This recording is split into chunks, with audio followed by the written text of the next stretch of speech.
It's good. It's good. I can see it. So there's two general principles.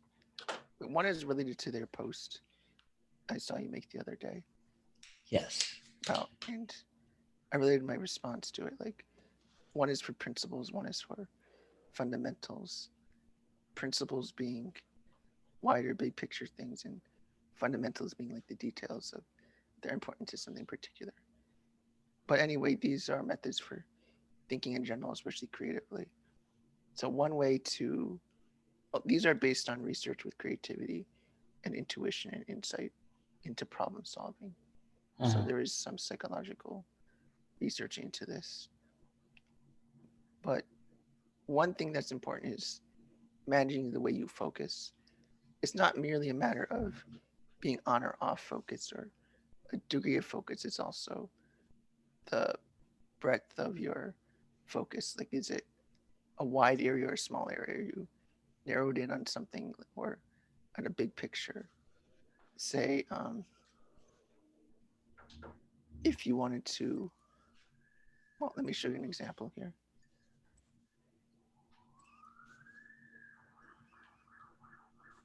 So I can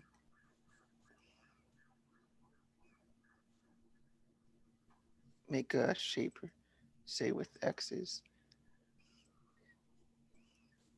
Well, take this as an example of focused thinking or broad thinking. So you can see the big picture of something like this is a line, you could say. Yeah. It's a line of letters. And Yeah. that's like a broad focus. It's trying to get the big picture of things. Mm-hmm. So look at the broad things. And one way to broaden your focus is to say just focus on the entire thing. Don't look on the particulars, just look at big picture. Right. And you could see just so there's a line. And thinking that way, it's more like thinking in principles. What's the big picture? How do you think about it broadly? And it's important to take a step back from what you're looking at literally as well. It could be a matter of focusing on just the entirety of the thing.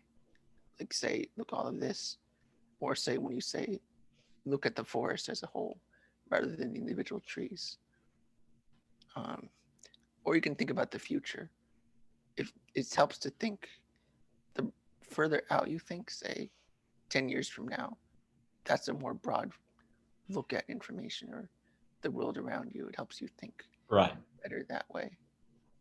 Even if it's not something about the future per se, just thinking in the future puts you in a place that's broader and bigger. Or you could even do it literally, like step away from what you're looking at so it looks smaller and bigger. You see the big picture rather than just being up in front of it. Like, even changing your space physically can help your thinking. You want a broad focus to try to think about principles or big picture. Anything that with distance between you and what you're thinking of, whether it's like I say temporal distance, well, that's like far in the future or far in the past. Or spatial distance would be, I know, imagine somebody in on Mars doing something that's a very far distance from where you are. Those sort of thinking tricks help you think big picture and broad. Any comments on that so far? Yeah. I'm wondering how much the standard for determining what the picture is, isn't that just purpose? Like if I'm reading an article, like, when I first started and I just asked you a million questions on random things that Yeah. I didn't get in that objectivist ethics essay. How much of, when we talk about broadening focus, how much of this is just simply having a suitable purpose and then evaluating everything in relation to that purpose, as opposed to, I'm trying to relate, okay, well, let's say I started over, right? And I'm Yeah. like, hey, Louis, I want some tutoring on, I'm going to go through the objectivist ethics. How would I apply large, I didn't, the tools of this spatial or temporal distance? Okay. Yeah. Well, I would start with, well, first, like, we would go over purpose, what all this that is first. I Right. think ideas of purpose and all that is, but these concepts are dependent on that. I'm reasoning from that as a way, like, here's some psychological knowledge I have. to apply those principles. But what you do want to think about is purpose. To what way are you directing your cognition? Why does it matter to know things, or what's the reason to think about these things? I mean, you can set the context or what you're thinking about, or decide whether you want to think big picture, as in, do you want to figure out the broad rules about something? Say, if you want to understand what the context is more broadly applied to morality, or if you want to think more generally, what are moral principles, or how do I develop moral principles? You can think of that as a big picture thing, because it involves principles, it involves many concepts, involves Right. many ideas, or expanding what you know. So in a way, it's more inductive. Like, you want to use this broad focus to consider new things, or new solve creative problems, or try to develop principles that you might lack or want to develop more. So if Okay. you want to think in principles, think Longrange is one way. That's the more obvious thing, but you can also just think about things that are long range or distant or far, because you see it's almost literally seeing the entirety rather than narrowing in on one thing. Okay. So it's a way of applying that understanding. Like, well, you can recognize if you need to learn something more abstract, or you need to generalize, you'd want to do this. Okay. I get it. And so I would, the opposite direction too. You can narrow your focus in order to capture fundamentals or deliberate about details. Like, it might be a nitty gritty question, like a very specific what if scenario. Right.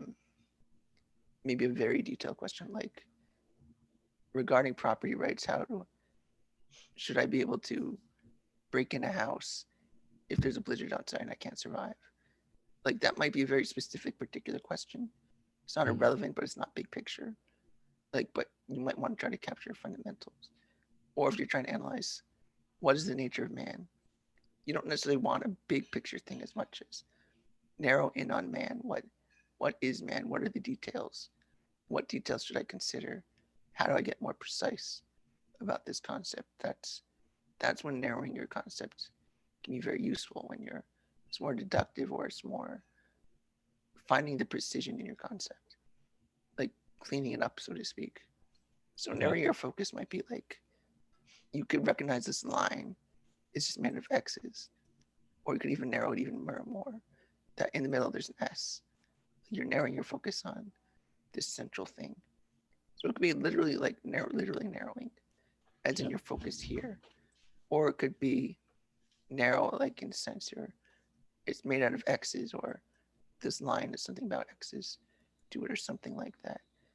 Or looking at the trees in the forest, because it's not irrelevant that the trees are there. You need to break them down and figure out what they do, but it's not big picture. It's more about precision and, say, studying or improving your understanding of something you already have.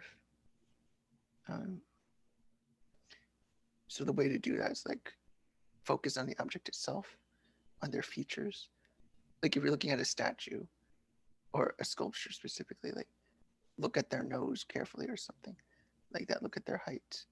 Look at their stature, the way they're standing. I mean, focusing on the details rather than taking a step back and taking in the entire sculpture and its meaning. Like, you can focus this way.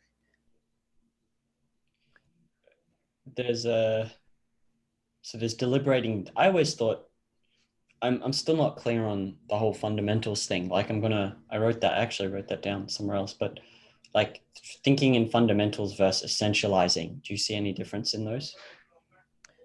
No, No. I really use Okay. them interchangeably. Yeah. Maybe And fundamentals isn't the best word here, as much as like it's small details. It's hard to put it into words. It's just my first run through of this, so there might be better words for it, but I uh, think you get the idea.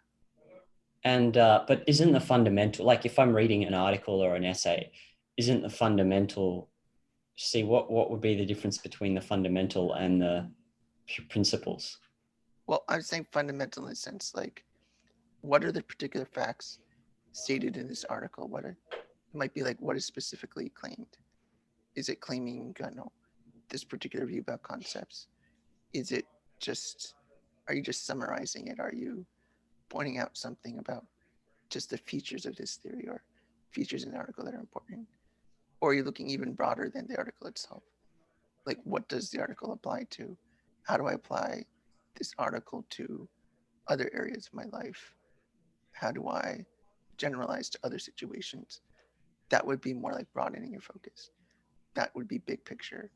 And narrowing in this case would be just what are the details of what's being said? And is there some way to be more precise about what is being said? Okay. So, well, no, the application would be deliberating about details, but to do that, I would need, you're saying, the principles and the big picture, right? Principles are more big picture. Fundamentals are more the details of what you want to figure out, like the specifics. That's what I'm trying to convey here. Okay. Fundamentals might not be the best word, but the details and the specifics of what you're looking at. And clear, there's times for both. You don't always want to be big picture and then miss all the details because they matter. They focus your thinking. But okay, if you're only narrow, you'll never find out like why you're doing things or any bigger purpose. It's just short range and short term. So you want a combination of both skills. When the skill part is knowing when to use which. Right. That can be developed. Okay. All right.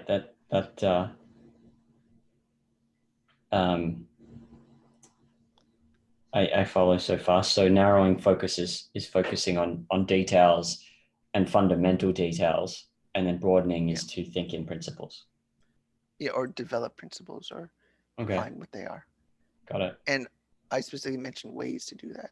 So what I'm especially pointing out is that you can literally step back from where you're looking to broaden your perspective or thinking. We could think about the future, things that are far.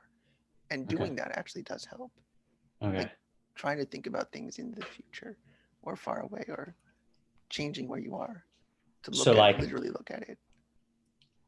As an example, we'll go to my curriculum, or not curriculum, my goal sheet later. That would be, all right, well, let's say I do study until the end of the year. What will that look like at the end of the year? That would be an example of applying a tool of space temporal distance. Yes. Okay, got it. That would be an example. Okay. Long range thinking, or how would you apply that to reading an article then, like temporal distance? Let's say we're reading Ito. How would you think of? I don't even know if you can apply. How would you apply temporal distance to that? It's the way you think about examples, I guess, would be the tricky thing. It's where to put your mind at. It's not even necessarily saying that's what you're thinking about, just that you put your mind in a state where it's long range. You have to get your mind in such a state. Okay. Like you can literally go out to an open field. That can be literally a way of broadening your focus. Like make your environment large and spacious. Okay. That's interesting. Or yeah, I mean, those really do affect your way of thinking. They can, at least speculative, but I live in a 20 square meter box, so maybe that has something to do with my with my focus on details. But maybe even just sitting close to the window and looking outside, like that could be other apartments right next to this. So it's a lot of boxes. That's for me to sort out anyway. Yes. Right. Cool. But there's other things you could do. That makes sense. Yeah. Okay. Something to try. And narrowing, I especially mentioned, like look at the details of something, like move closer to what you're thinking about. See if you're thinking about a sculpture, stand closer to it.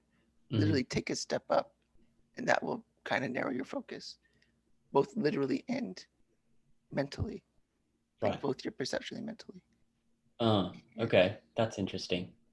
Yeah, I guess if you're working with some physical medium, although when you're working with text, it's harder, but it is.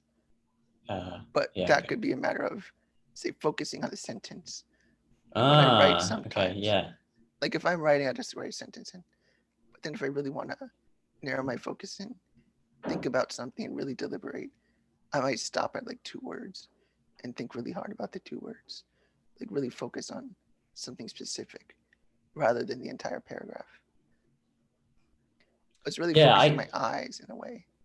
okay. I can see how, um, if I'm dealing with text, it's abstract. So the tools I apply would be abstract also. Like if I'm thinking of spatial and temporal distance, maybe I should be able to go, okay, well, what am I looking at right now? I'm looking for thinking principles. And then I'm noticing the two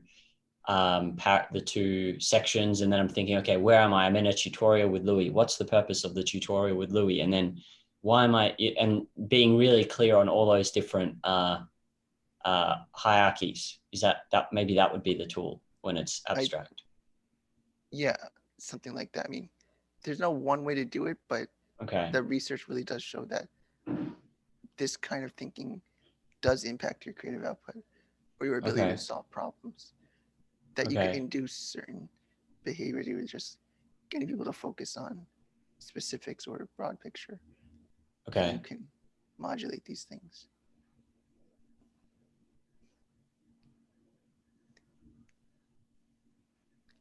And then the next step, or the other aspect of creative thinking, that's really important. Almost more than creative thinking, these things are about thinking skills, because I think thinking skills are truly about being creative. That if your thinking skills are good, you can create solutions and new concepts and ideas. So thinking well is thinking creatively, I think. So I Right. kind of use them interchangeably. But these are more specific psychological details. I mean, I Sorry, could can, you, before you continue, how could you explain your equating thinking well with thinking creatively again? Just what well, was the fundamental of?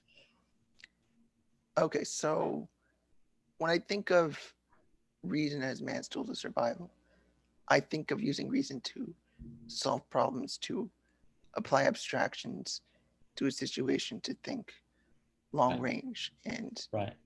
we use our mind to create or produce. That's really what the purpose of rationality is. It's not Right. merely to think, but we think in order to produce, in order to survive and flourish.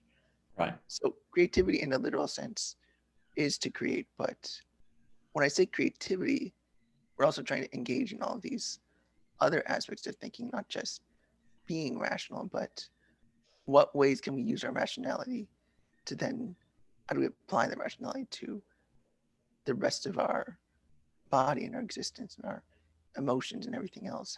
Yeah. How do we capture this together to Yeah. then become more creative, that we can reach our creative potential, whether it's Yeah. concepts or things or some combination. Yeah. Okay. I follow. So basically, what you're saying, creativity captures the fact that rationality involves more than just thought. There may be tools applied, there may be tricks applied, like this spatial and temporal distance and so on. So Yeah, that's what it's capturing. Okay. I would say it's even broad, maybe a And it related needs to be concept to applied. rationality. But yeah, we have to apply our reason to then reach what we can produce best, or to help us develop our production the Got best it. as technology aspect necessary. Okay. And I'll tell you some books if you're curious to read more about this. And it's all good psychology, but I didn't want to bog you down in all the nitty gritty right first. But you can, Yeah, I maybe later. I don't. If it's yeah, not nitty gritty, I can skim it. But if it's, I tried to read Thinking Fast and Slow, and I could tell that it was not. It's something that I would have to do way later because there's so yeah. many details on studies that it would Well, be it's hard to get an immediate leverage benefit. I got some pop psychology books that are good Right. for the general idea, not too difficult Yeah. as Okay. far as the concepts, but very informative. Okay, Yeah. now we'll go to the next point. Change your environment to it, you can think more creatively. All right. Let me just go through it. Yeah, that makes sense.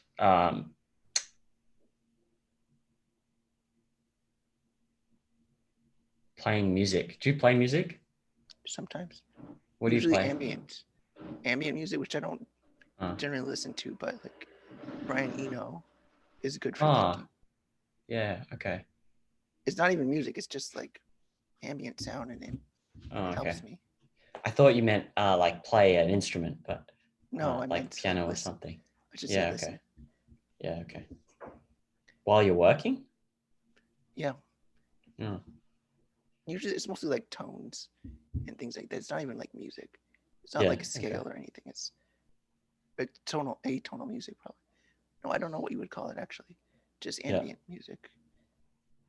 Usually things without lyrics, things that don't distract me, but kind of put me in a new place. But, okay. Or it could be as simple as use different software. Like if you normally use Word for one thing, maybe use just TextPad for another, for no Yeah. other reason than it's different. Got it. Or the lighting, of course, that's easy. Right. Um, Okay. Nothing more than that, but it's a very important thing to do, I think, for creative thinking. It could be partly that you're metabolizing more or something. Well, actually, I don't even know that, but it could be have to do with, say, being more active and breathing more if you say go on a walk. But it's also the aspect of just being in new places, which we've talked about before, I think. But Yeah, I remember taking a walk with is, Bowie. yeah. What you can do is just, I don't know, do your work and sit on the other side of the table one day of where you usually sit, and Right. it might feel different. Things like Okay. that. Or your time. Your environment can include like when you do it. Like if it's dark out, or I don't know, after dinner rather than before, whatever it is you do. Yeah, I'm trying to switch up routines in some things, but yeah, okay. Right. So It just takes some balance to know whether when you change versus when you keep it the same. right. Because you do want to build a routine once you start, because then Yes. you'll remember the things you've been trying to study. That's what's Yeah. important too. Okay. And these are, I guess, this is an extension of, say, you think in a context. You can't think divorced of context. That any of your thoughts and relate to being somewhere, even being connected to the world. You can't just be detached from your perception. Like Right. your perception has a relationship with your thinking. You Right. can't ignore that. Okay. It's also good to change your environment if you're stuck on a problem, because you need to look at it differently. You need new cues instead of the same ones in Yeah, I terms guess I haven't ever done that systematically, but I guess that's something I yeah. can think about. And you would use it in combination with managing your focus. Do you want to Right. be narrow or broad? Right. Depends on the problem. Yeah. It's a matter then of applying and re-automating how I do that, because there's interplay between both. How much and when you should zoom out and when you should zoom in is a question of Yeah. application then, uh, Yeah. which I guess I will get into over time as I keep going through more and more material. So the Just like example of the when I go ahead. started, right? Just like when I started and I went through the objectivist ethics essay, it's taken me till now to realize that it's fine, but I've seen, oh, okay, you can think in terms of some bigger picture and ask and get into details later. There's a certain process for that. I at least now recognize, okay, that process of asking questions, that's where I was at, because I thought you have to learn something to ask lots of questions. But I can see that there's a way to channel that now if I can correctly balance Yeah. between being broad enough and then narrowing when I need to. Mhm. To give an example of this broadening and narrowing, that it was brought up in the context of, okay, so there was this experiment on creativity being run, and the experiment is you get 3 words and you have to decide the word that fits in with all of them. Right. So let me try to think of an example.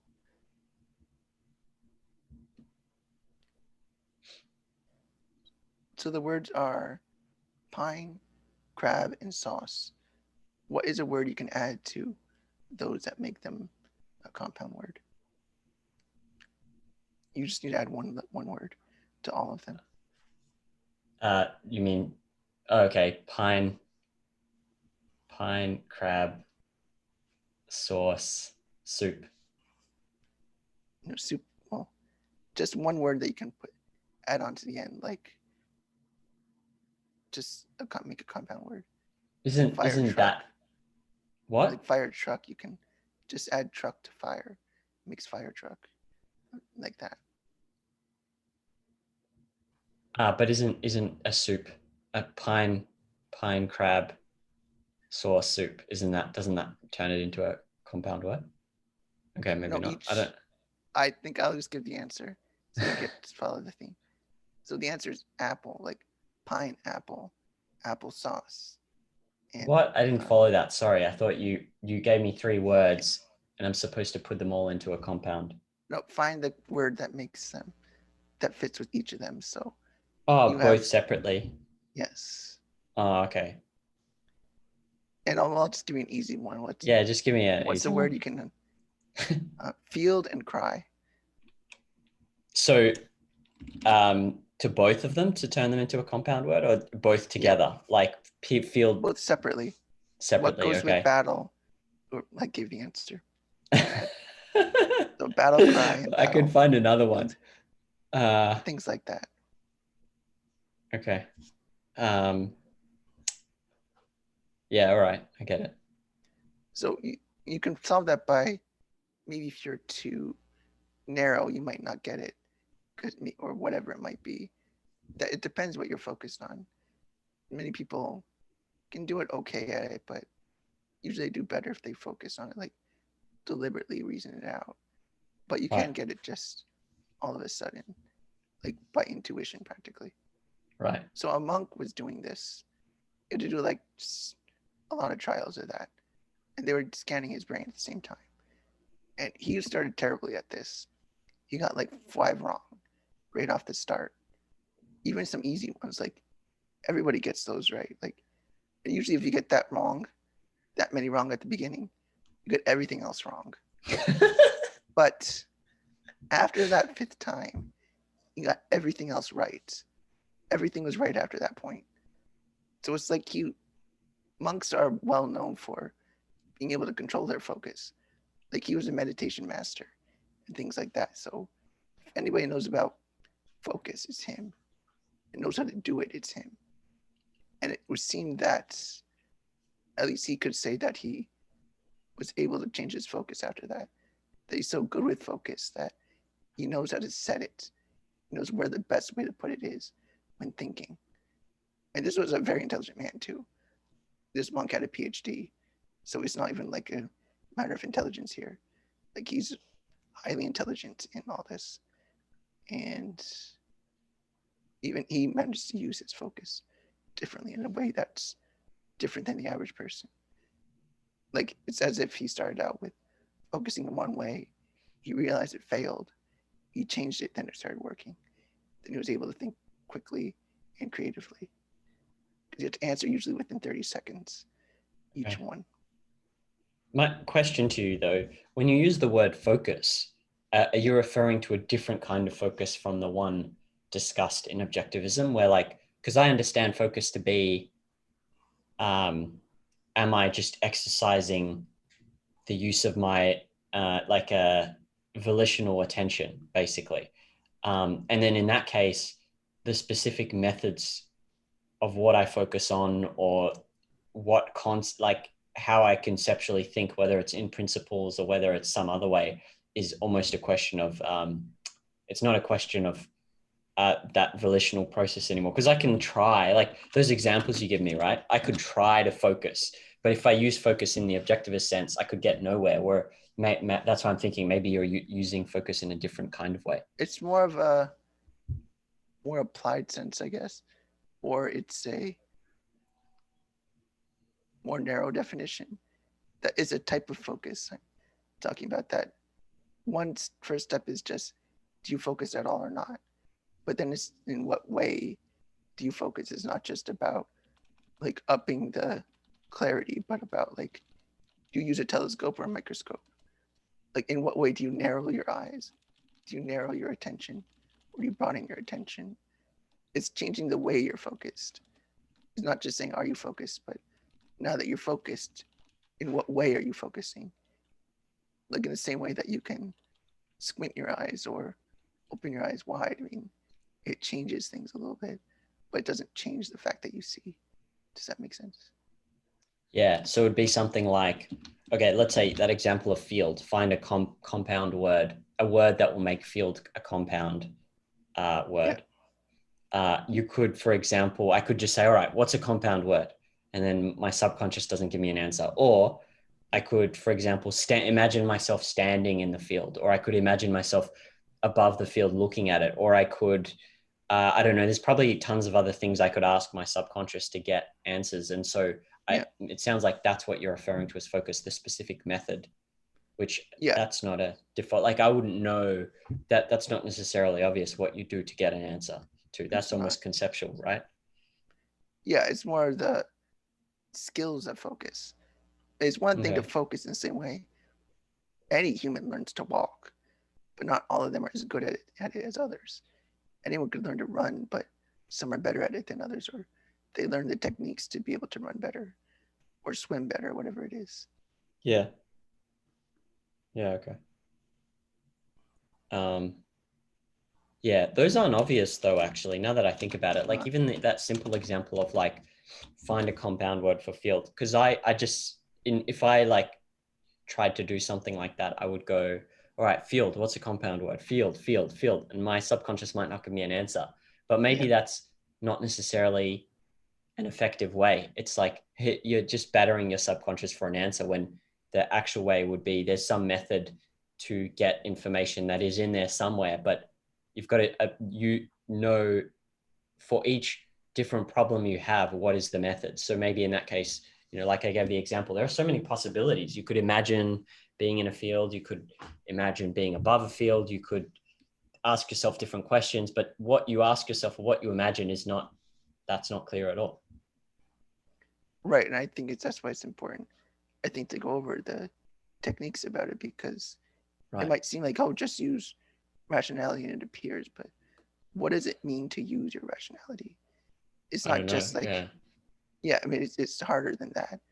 And we Yeah. don't recognize its deliberation, that we're taking step by step and using volition, but in what way do we think up things? Like finding a word that matches field is just, it almost feels random. Like you could pick anything. Like you could pick battlefield as like the easiest one, or you could, maybe you think of like Field of Dreams, the movie, or you could think of a baseball field or other things like that. I didn't get any, I was stuck on that one. I didn't get anywhere near as many as Yeah, yours. and that's I'm just normal trying to think too. of methods Yeah, now to do it. So yeah, okay. I yeah. know what you're One saying. way, Yeah. yeah, people often will think of a word, fit them in the words. Does it match? If not, try another word. They just keep doing that until they get it, which isn't always effective, but it works enough. And sometimes it just appears. You immediately get the answer sometimes. But at least the monk seemed to be, he's trying to create a strategy. How do you use your focus in a way that you get the words at the right time in the right place? And in a way, it might be the details of the problem. Like, I Right. can't tell you exactly what to do because it depends a lot on the exact problem Yeah. and how your environment, Right. the way you solve it. Like, you create strategies over time, Right. but you need to know what information to take out of it, how to think effectively in the situation. Right.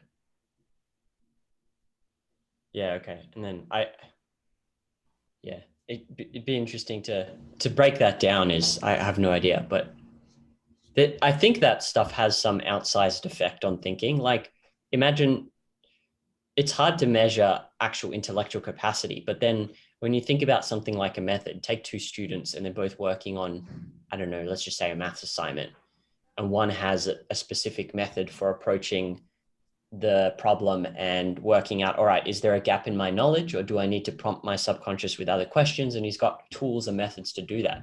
You can imagine over a year or 2 years or 5 years, one would totally outrace the other who's like trying to brute force answers from a subconscious. And he doesn't know whether it's a question of that knowledge, him needing to ask another question to gain new knowledge, or if it's just a case of his material is not, he's not prompting his subconscious correctly. Like I can see how over a long run that might have a massive effect. Yeah. But there's not much written about like actual methods for thinking about all kinds of various tasks. Yeah, that's why the literature on the psychology of creativity, that's why that especially interests me, because it Right. really does talk about those, what leads you to think about better answers, what Right. correlations are there with coming up with creative solutions. Right. It's at least engaging with their thinking methods. It's often about what are you focusing on or what are your goals. Right. That's the sort of thing that's very common across that research. And Right. memory research is connected to it pretty much. So when you put that together, it amounts to thinking skills, Okay. like the psychology of thinking skills, like taking this philosophical knowledge, then applying the special sciences to it. Okay. Cool. And that was it for these topics today. I had more for later, but this is what we started for now. Okay. Yeah, actually I have some more questions, but they relate to the purpose/goals that I wrote down. So I'll just put them in. Let me just jot it down so we can remember to cover it later.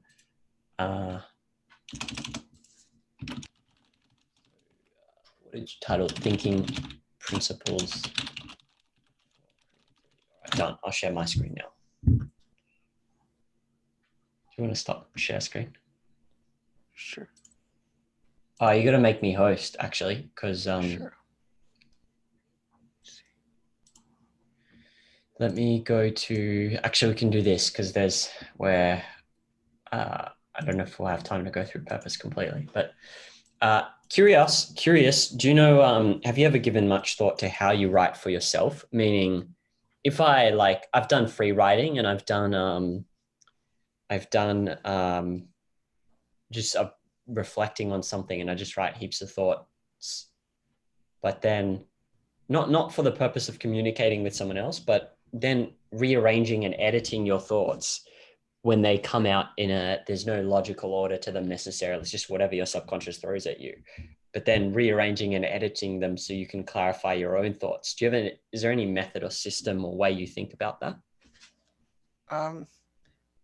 If I want to write something with that clarity, I write an article about it or an essay, Okay. which is kind of probably weird to me, who writes essays for fun, but I do sometimes. No, it's not weird. Well, I always find it that. Well, you're right, but I like doing it sometimes. Yeah. Like I've written papers just because I wanted to, but I think usually it involves picking a goal. Like, what do you want to be thinking about?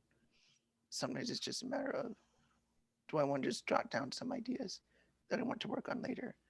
I might not go into extreme editing mode in that case. Like, I'm just getting some ideas down so I don't forget, and then I could look at them and say, that looks like a good idea, or that's actually doesn't sound smart at all. That can happen sometimes. Sometimes it's a matter of, if it's creative writing, just a situation I want to see play out. I want to see what happens in a way. So I write things down and see what happens. Or it could just be a way of simply just clarifying ideas or wanting to remember, like, I watch a movie, write some ideas down afterwards. Just say, like, I might pick a theme, like, oh, what is the main point? What's the main idea I got of the movie? I just write maybe like a paragraph, things like that. Got it. Okay. When you write an article, I wasn't thinking, because when you write an article, you then have to also factor in communication, which if you're just clarifying for yourself, you don't necessarily need to. Yeah, Right. So you're almost taking an extra step. Yeah, I would avoid the word article. Then I think I meant more like essay. Oh, you're right. Because then it's not necessarily. Sometimes I combine it with communication. Because to me, I think when I communicate an idea better, I feel like it helps me concretize what I'm thinking. So I mean, in that sense, right, I find it helpful because I don't think it's my natural way of thinking to try to incorporate others' thinking. It helps me to be a little more objective and not make assumptions sometimes. Okay. But that's more recognizing my own thinking habits. That I know incorporating people helps me. Others might be the opposite, that they try to find what's in agreement rather than what is objectively true. So that might Right. help for others. Right. Okay. So it's recognizing what your habits are. And also, is it just for fun? Or are you trying to figure something out? For me, it's sometimes a bit of both. So the stories I write sometimes are about subjects I want to figure out. So there's that too. Yeah. Cool. And then what about if I found sometimes I'm writing, like I'm reflecting on something, even in objectivism, or so I'm studying philosophy and I'm reflecting on the application of it, or something else. There's no, I don't, do you try and find some logical order for all the stuff that's come out? Like if you're free writing and you've gotten out all these ideas, do you then does it force you then to think about what is the relationship between these things? Because that's where I get stuck. I can write a whole bunch of stuff about a topic, but then it's not always obvious what like how they all relate and yeah, relate to one another. Well, sometimes it would just be maybe they don't relate. Sometimes Right. I do like the free writing thing, that you jot some things down, you see what's on your mind, and you can trace different paths if you want. It's not about always about organizing. It sometimes they can't be. They're just tangential. They Yeah. might just be tangentially related. Right. You can still, or sometimes even when I write, then if I'm writing in Word or something, I rearrange it later. Like I just move a paragraph somewhere else. Yeah. Sometimes it turns out that the order is wrong, but in the end, it still doesn't matter how it came out at first. Because if it's written down, then I could rearrange it anyway. It doesn't really matter. Got it. Okay. Cool. I wanted to mention, by the way, I watched. Remember you told me about Aaron Sorkin, Yeah.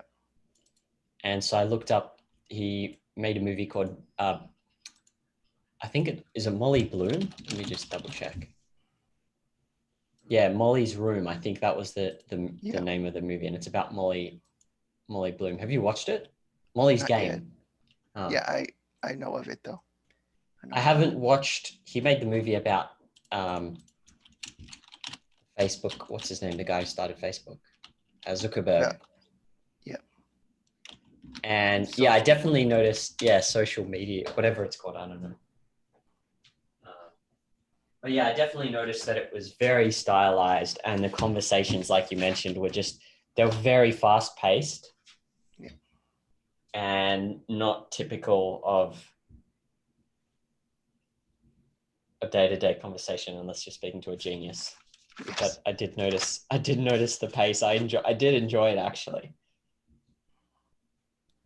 Yeah, And he's it was known for that very pace. the conversations and everything was very matter of fact and dry, almost devoid of emotions. But the music, there was this background music for just talking about style that gave it that kind of that gave it the emotion. But the actual content, like the way that people spoke, it was just so matter of fact, dry, quick, and intelligent that the the music is what added in, and the music and the expressions is what sort of added in the Yeah. emotion. I would add though that's not one of his better movies. Okay. So it's not a good example of his prime work. Right. It's not bad, But it's but still enough. You can definitely, yeah. enough for me to tell that there's some significant difference in the style of in these dialogues versus, say, when I watched Equilibrium. Yeah. Yeah. Okay. How was Aaron Sorkin? Another thing I've been thinking about, I think I may have mentioned this to you, but this goes back to, that thread that I had about what point is something bad. And I was thinking about, if you say to yourself, oh, it was a bad day, there's got to be some standard used to evaluate that. But then, and you can't avoid, because you're human, on some level, you want to generalize. But then even establishing a standard for anything, even if it's a person or if it's the day, like establishing a standard that's objective for whether it's good or bad is almost, I don't know, it's so difficult. Like, of all the actions you take, it's still not obvious how you weigh them. Um, I don't know if you've got any comments on that. Like, I was trying to solve that problem. Like, at what point do I say it's a good or bad day? The only thing I could come up with is you've got to have some very clear objective purpose and then evaluate whether or not you've met it. And that's the only way to do it. Something like that. I haven't thought about it more than that. Yeah. Other Okay. than like just not engaging in the things that are detrimental. Like maybe thinking engaging in some kind of anxiety you have. It would be a bad day if you're keep engaging in it and your goal was not to. That could be an example. It's just the best one I could think of right now. But I Yeah. I think you're mean, right. You'd have to have some standard. yeah. Um, but it's amazing how you can, like, it's easy to generalize like this without even having the objective standard in anything, not even like whether something is good or bad in the total, but it's so easy to just generalize automatically, but it's not even, there's no standard for it. It's just random. Yeah. All right. I have categorized, we did discuss this. I did categorize everything we spoke about last time. So I don't know if you remember this. Do we need to? Yeah. Yeah. Yeah, I remember it. Yeah. Okay, cool. So about courage to apply new ideas. Did epistemology. The question was one of epistemology because I asked, what's the fear based on? If you might be wrong, there's no evidence for this. Fear of the unknown, epistemology. Questions about values is ethics. Teaching Johnny to think. And we spoke about mathematics and science as a model for thinking. I did that as epistemology. Yeah. Copying style is not really copying, learning the style of an author and copying it Yeah. is not philosophy. So I just put that in writing. Principles for selecting a purpose is ethics, meaning, and Viktor Frankl in literature, ethics and art. Do not expect disaster. When you say Yeah. I might, whatever the accident is, there's epistemology. Yeah. And then you mentioned psychology, Angela Duckworth. Uh, that's random, so it doesn't fit into any category. One thing I've learned, avoid using random or miscellaneous. It almost feels like Okay. a lazy thing sometimes. Like just pick a category usually. Like as weird as it for some might seem, something is always better than see, there you go. That's better. Oh. Now it's You, something concrete and real. is that because I read in you remember you've given me The Art of Organizing? I started reading some of that. And he Yeah. did say, I'm not sure if it was him or the other essay that I was started to read mentioned that a sign of bad conceptualization is or not yet clarified study of some subject is if there's a miscellaneous category like I agree. that. And so is that why you do that? Because I don't that's why I remember. just read that. Okay. I probably got it from that. It Okay. sounds like I would say that. Like I'm sure I got it from that. Yeah. Like ever since then, I do remember every time I write down miscellaneous, I stop myself. It's like, wait, that's being lazy. I just give it a name. It might be Right. a bit tricky, but you came up with it right away. Literature, so perfect. Nothing else you need to do. And the rest, which we didn't go through all of them, was epistemology again, like No, defining words and that kind of thing. So yeah. yeah, those are my categories. Any comments? Just the first one. I would do that more ethics, but I think it works this way too. Yeah. It's really better. How does it organize in your mind? Because I go to more ethical questions, but I can see about epistemology there. Like it's about the purpose of thinking and or why I exist or using concepts. But then I thought of it more as like ethics because judgment, and I think of justice when I see that word. And I think about productivity. And it's Right. not wrong what you did. It's just I think of it slightly differently myself. Yeah, I guess the relevant concepts that both come up for us both are different. Yeah. Could be either one. Yeah. The rest looks fine to me. You All can always right. go more detailed, but as general topics, I think this is good because at least in your mind, you can sort through looking back what you went through. So it's not just a random assortment of thoughts, but Right. you actually have an organization here. Okay.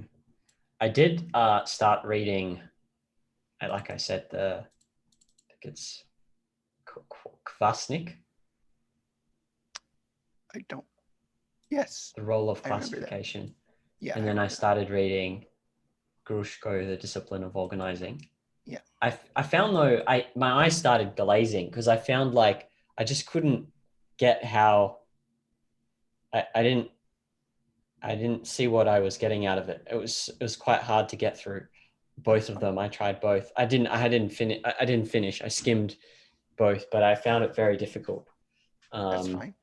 I'll go over it a how little bit with you, but Yeah, should we be can fine. definitely. I mean, I've got questions. We can definitely, and I'm not Yeah. done yet, but yeah, I Yeah. just found I because it was very abstract and I couldn't see where it applied at all. Okay. Well, That don't was worry it. about it too much. Just if you feel decent enough on it, we'll go over it. You don't need to go in detail. Okay. It's not that much I need from it, but I Oh, just want to okay. give you the whole context. Yeah. So Okay. if you went through it, skimmed it, that's plenty. All right. So I'm going to skim it and then I'll do it again because I, I didn't Yeah. get the answers to some of those questions, but I'll do it again, get some answers, and then we can go over it together later. Skimming it is fine. There's a Yeah. lot Okay. you don't need, but it's more like for the context. Skip Yeah. Okay. anything you want, but as long as you do at least read the thing they mention Aristotle. That's usually the thing I would point out. One of All the right. The categories and sidebars. Yeah, genus but other than differential. that, it's just Yeah. whatever you feel is useful. All right. Cool.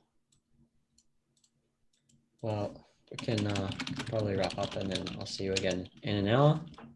Yeah, 1 hour. Let's do See that. you then. See ya.